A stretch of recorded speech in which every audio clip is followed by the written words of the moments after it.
Otumba, ayé le o, Otumba. ayé It le is o. it is just it is just it is just something that it is what they went to. I'm not defending Prime Boy now. It is what they went to when he was in detention. Nǹkan tó kúkú sí láyà nìyẹn. Dawa, What he more Dawa what class, he Dawa, they had. Dawa it's a class, sign of ẹni guilt. tá a bá kọ́ níkà tó bá ṣe, ó fẹ́ ṣe kà ni. Did the same spending náà. Nígbà tèmi sọ́ńbì mi ò gbọ́ lẹ́nu Wùmí, but tèmi sọ pé a spending sẹ́ ìgbà tí ò sí lọ́wọ́ wọn, ó ń help wọn. Kẹ́ bá mọ̀ pé ọmọ Yeah, Wùmí ó ní good heart, sure. kò ro ibi sẹ́nibọ́dì despite pé ikú ọkọ ẹ̀ wà suspicious, kò ro ibi sí ọ̀rẹ́ ọkọ ẹ̀ kankan. Nǹkan tí Wùmí sọ ní inquest tí n bá ṣe rántí, ó ní I will wait nígbà tán béèrè pé kí ló rò pò pa ọkọ ẹ̀, ó ní I will wait for autopsy and toxicology. But àwọn olórí burúkú yóò máa wait, wọ́n máa ń throw Wùmí sí under the bus ní. Tí Wùmí ò dẹ̀ fìgbà kankan accuse wọn wípé àwọn ló pa ọkọ òun. Tán bá tiẹ̀ sọ pé Wùmí sọ pé ẹ̀yin ló pa òun lọ́kọ, ṣé wọ́n ń farabalẹ̀ ni? Ibo ni Wùmí ti sọ? Báwo ni Wùmí ṣe sọ? Torí pé àwọn kan wá dá owó jọ, tán fi wá bẹ́ẹ̀lì yín, ẹ wá wá nǹkan tẹ́ ẹ fi máa support narrative wọn. Ayé le o, ayé le o. Dawa, Nam. I would say it's a sign of guilt psychologically, because it's a sign of guilt because it's I'll get him before they nail me. So there's something he knows. He doesn't want anybody to have the information or he's denying. So rather than call to Sita, he's like, do you know what? I'll go in first. I'll go in for the jugular. And then when I say this, it will, it will protect me. So that's a sign of guilt because why are you jumping in and making narratives that are not true?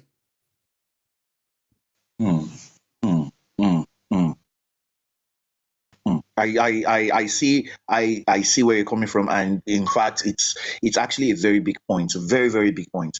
Sherry, I was going through the CTC and I was like, did Wumi even say anything about Prime Boy?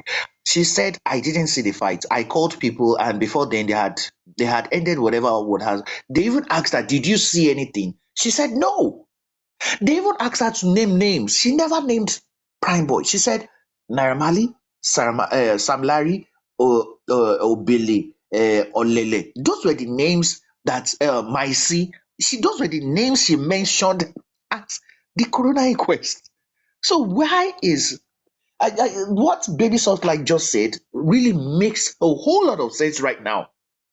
Like, oh, I'm in detention. See, I have to just say anything that is going to free me. I'm going to say anything, and I don't care who it meets. I'm going to see. I am going to just say, clear myself from all charges because, wow, I don't even know what is happening outside. Let me make a very good narration. Let me think of something that anybody, and who is the best person?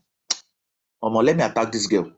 Let me just attack this girl. If I go for Samla and Ramali, they have connections, they have the money, and they are going to do everything to keep me in this jail. So let me just go for the person I know I can push this thing to. And that was the best person he went for. But yesterday, what I just noticed amongst these two is that they don't. Nobody. The only reason they are doing this is because they now know that there was no wound on the body. They know that there was no wound except of that superficial wound caused by the fight. If you say who caused the wound, Prime Boy, there was no fight though. I didn't fight him. He was fighting with somebody else. In fact, there was fight in the house. In fact, there was, So he is now trying like, oh, please, oh, Buki just say, confuse, please, oh, help me be saying that there was a fight in the house. Let us take away the fight away from me. Let nobody suspect me again. Me, I'll be saying there was no fight. I didn't fight him at all. In fact, it was the wife, and I just got down because he was fighting with the wife, and I wanted to put my mouth in it, and he told me to leave. He did not punch. He did not do anything. Somebody said a very vital point yesterday in my DM. The person said, of course, the glass of a Prado is hard. to break with a single punch. But have you ever wondered if the glass had a crack before?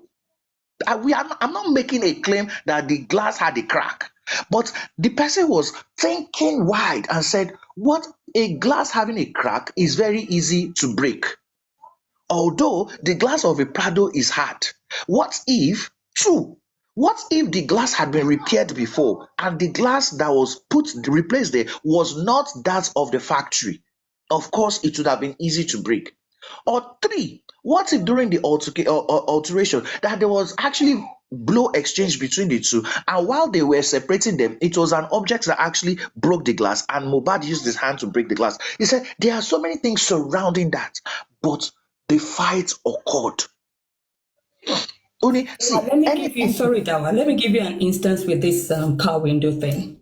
So some time back, when I was in uni, I was driving about Macaulay Way because I went to Unilag. I was driving in those days, baby vans kind of thing. So this guy next to me in the traffic was asking for money. I thought he was asking for money. So I wanted to give him money. Then I realized he had a gun. So it was a traffic robbery. So I had already said, bringing down my automatic window, just really tiny. So I squeezed the 10 naira or whatever it was through the window. So when I saw the gun, I started begging him. Do you know he was able to put his thumb, it's just the tip of his thumb, in that tiny space I created to push down that window. I was just lucky that the traffic moved. So these things can happen. Good. Also, glass also has expiry date. That is something we should also know now. I saw that in the comment section. I don't want to start giving reasons. I'm not debunking anything. But the fact there is one. Glass broke. Whether you like it or not, glass broke. There's picture evidence. Glass broke. There was an injury. There was a fight. Period. Whether it was through dodge, that the fight of the injury occurred, that is not our own business. But was there a fight? Yes. Who are the witnesses? Number one witness came out yesterday. I don't know if our Honorable Magistrate Bukola Jesse is going to call on other witnesses. Darosha, Liam. Liam also saw it. You call Liam, you might not call Ashana like you usually call her. Don't call Ashana. You can call Liam Keton. He can now talk. He can still remember what happened 12 months ago. Yes, Liam has a very fantastic brain. He will remember. At least when he saw his grandfather, he said, Papa.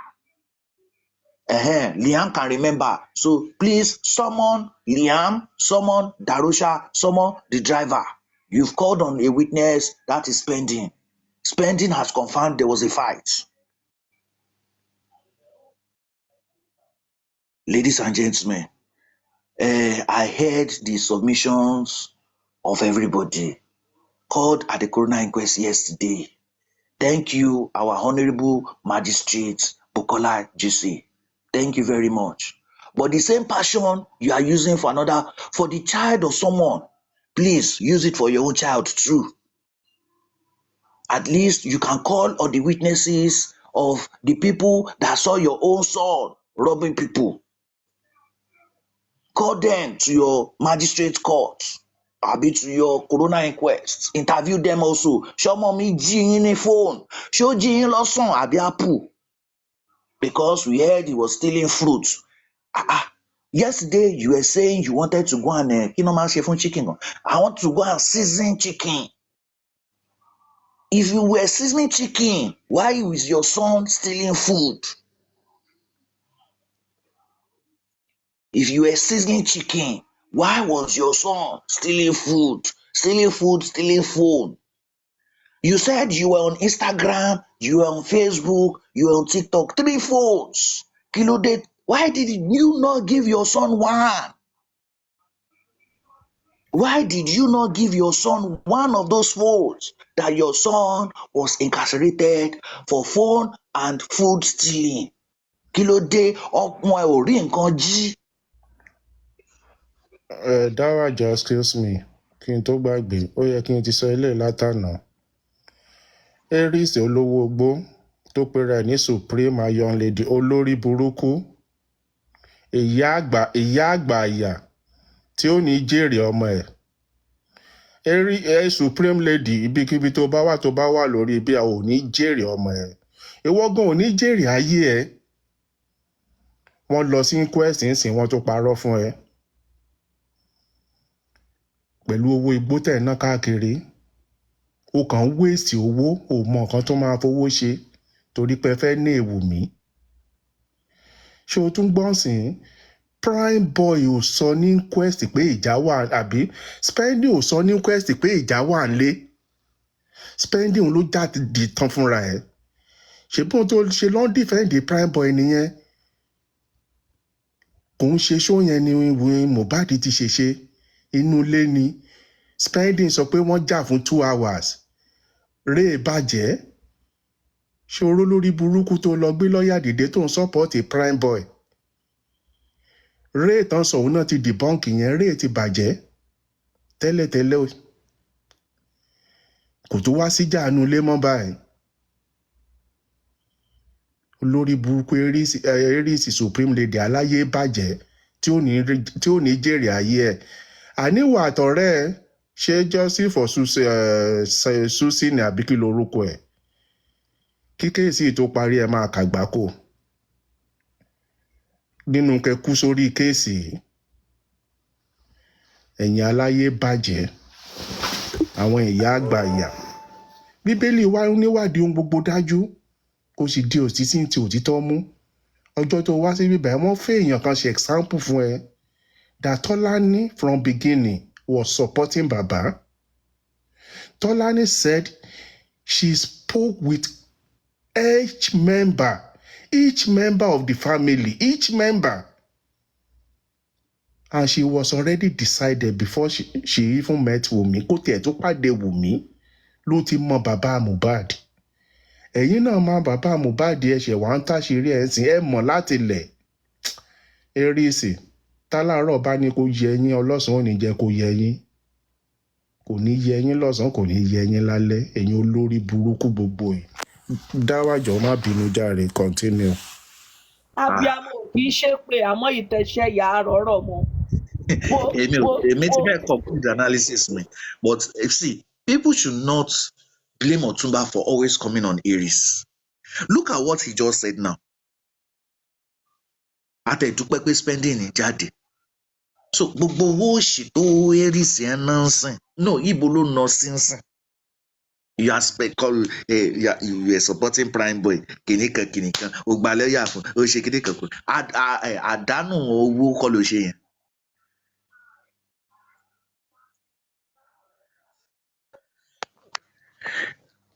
Ọ̀túnba please carry on ẹ jẹ́ nǹkan tí Jimmy sent me.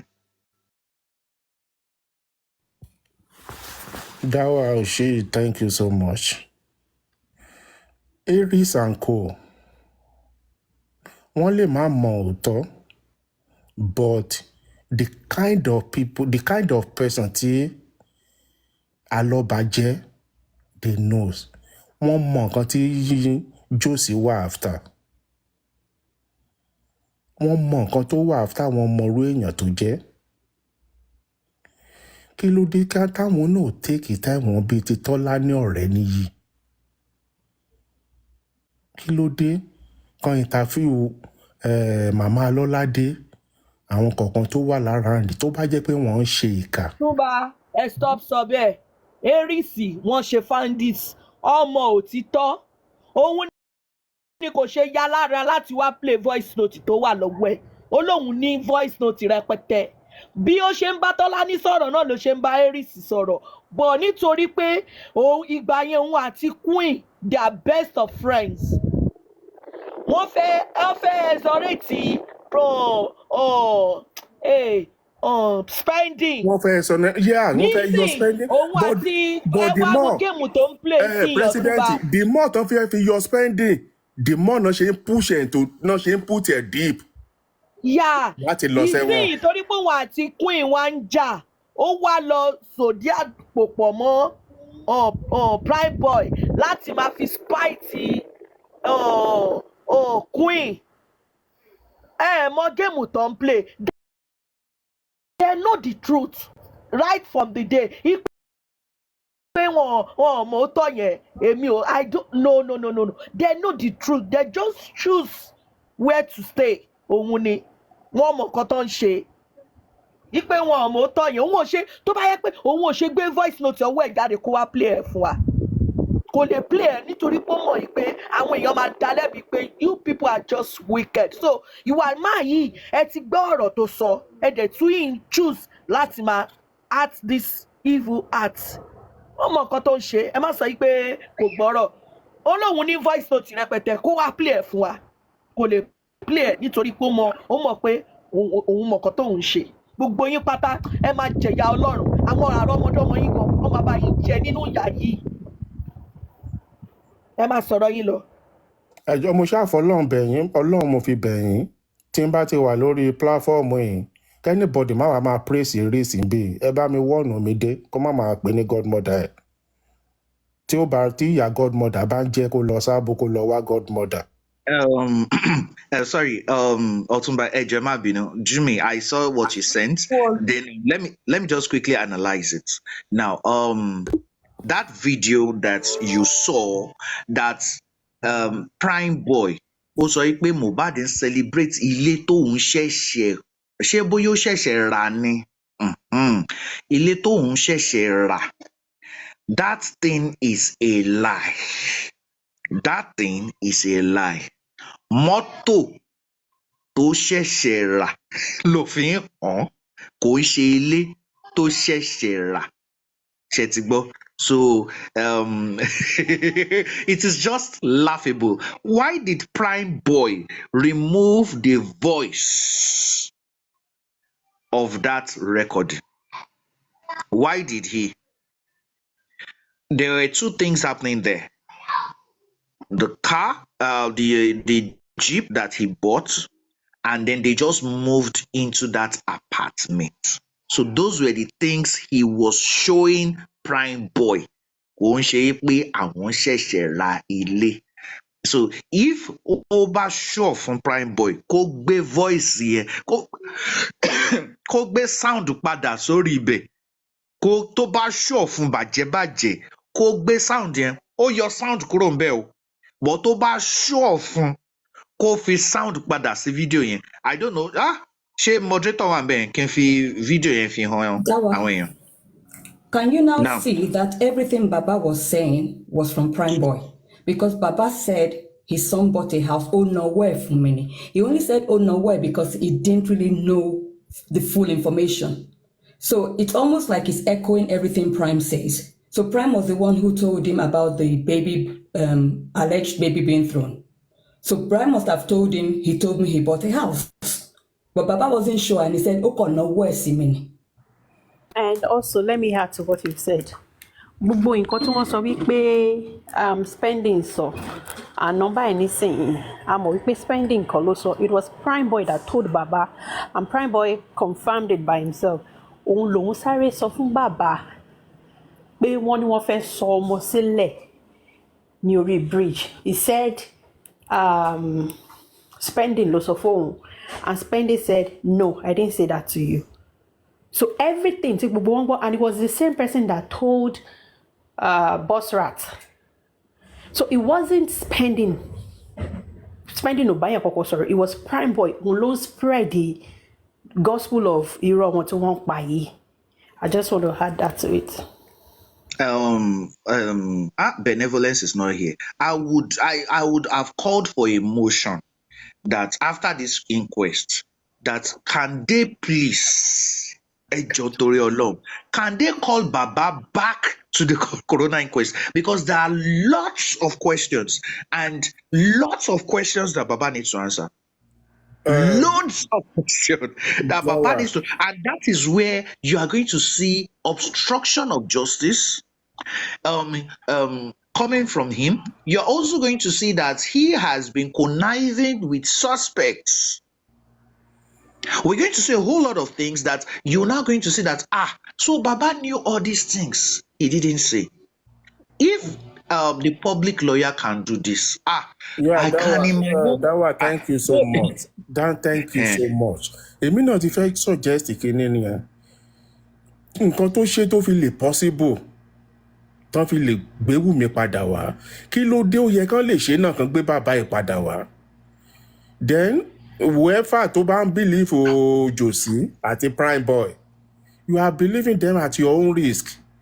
This is bàbá tó ní ọ̀rẹ́ mi ni, èmi ni mo sọ ní Ọládìméjì, èmi ni mo sọ ní kinní kan, ó ralẹ̀ kò sọ fún bàbá ẹ̀. After ni bàbá ẹ̀ mọ̀, bàbá ẹ̀ pàpà gbalẹ̀ yẹn, òun ló lóun fẹ́ kọ́ chọ́ọ̀chì sí. So ó tún ralé kò sọ fún bàbá ẹ̀. Prime boy tó pe rẹ̀ ní best friend, ó pẹ́ tí Mohbad ti ń yẹra fún. Mohbad ṣe marriage kò mọ anything. Ó bímọ ó ṣe kò mọ anything. Ó ṣàròyìn díẹ̀, ó ṣàròyìn níkùn ẹ̀. Ó ṣàsọ pé òun ròyìn níkùn ẹ̀. Prime boy ò mọ nǹkan kan. Ẹ̀dẹ̀ ń bílíìfù nǹkan tó ń tẹnu Prime boy jáde àti bàbá Mohbad. Ó yẹ kẹ́ ti mọ̀ pé aláyé àti ọ̀rẹ́ àtọ̀rẹ́ àti bàbá aláyé bàjẹ́ láwọn méjèèjì. You can track the Indomie story to Prime Boy. Béèyàn sọ pé òun ní sóògùn ìkà mọ́, ẹ̀yin ará bí ẹ̀ ní jẹ́. Dáwà ti promise pé òun ò debunk mọ́. Àfìgbà tẹ́ ẹ tún fọ́ọ̀sì Dáwà tuntun wá ń debunk. Èmi ò debunk. Èmi ò debunk. Èmi kàn sọ́ọ̀sìn láíláí pé kọ́jọ́ torí Ọlọ́run, can they invite Baba back to the coroner inquest? Can a forensic analysis be done on Baba's phone? Ẹ gbọ́ so many things. So if they do a forensic on Baba's phone, Mr. Dawa, remember, Mohbad's mom said in her interview, Josie ló sọ wípé kí Prime Boy sá lọ. We're going to see so many things. How many times did Prime Boy call Baba that day Mohbad died?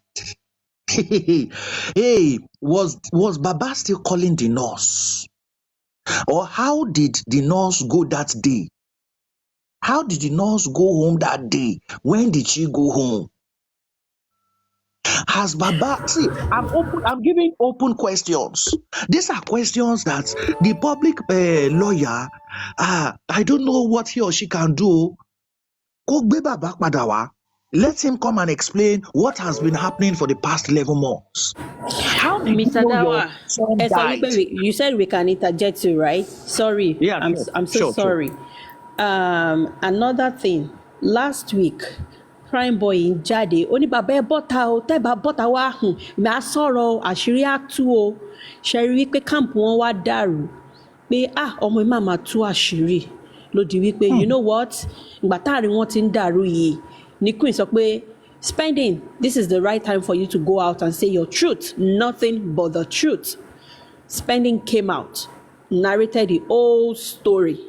And if you can see, like 3 days ago, Aries was really coming for Prime Boy. Ó sọ pé wọ́n lọ ń dá owó fún ẹ ní ọ̀dọ̀ àwọn olórí ẹbí for what? Ta ló yẹ kó fẹsẹ̀ rìn lọ sí Abuja tí ò bá kí ń ṣe ìwọ?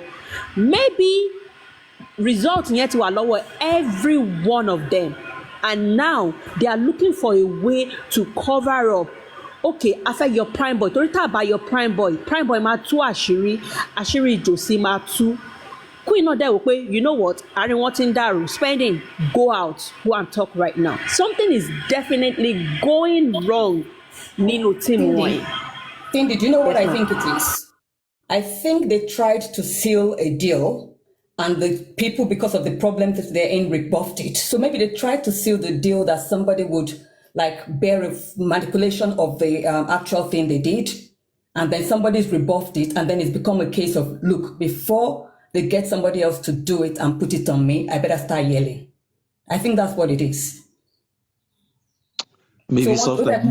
You keep busting my brain. You keep busting my brain. Continue, please. What I'm saying, so yes, but